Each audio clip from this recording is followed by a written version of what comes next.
ஏடிஎம்ல போய் எடுக்கிறப்ப 29 ரூபா 30 ரூபா ஏடிஎம் காரன் பிடிக்கிறான். இந்த மாதிரி நமக்கு கண்ணுக்கு தெரியாம நிறைய பணங்கள் வந்து நம்மளை விட்டு போயிட்டு இருக்கு.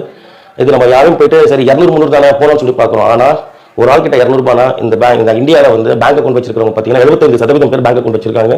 இப்போ யோசிச்சு பாருங்க எவ்வளவு பணம் வந்து கண்ணுக்கு தெரியாம கொள்ளடிச்சிட்டு இருக்காங்கன்னு சொல்லிட்டு. இதில் வேற நம்ம டிஜிட்டல் இந்தியான்னு சொல்லி பேசிட்டு இருக்கோம்.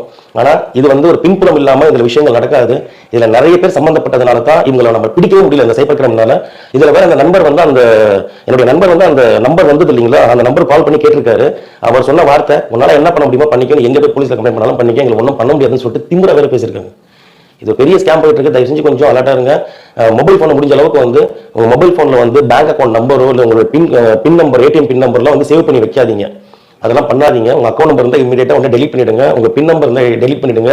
உங்களுடைய போட்டோ கேலரி இருக்கு இல்லைங்களா, நீங்க போட்டோ பிடிக்கிறீங்களா, அதுல உங்களுடைய பாஸ்புக்கு பேன் கார்டு இதெல்லாம் வந்து போட்டோ பிடிச்சி யாருக்காவது அனுப்பிச்சிருப்பீங்க இல்லைங்களா ப்ரூஃப்காக, அது எல்லாத்தையும் உடனே டெலிட் பண்ணுங்க.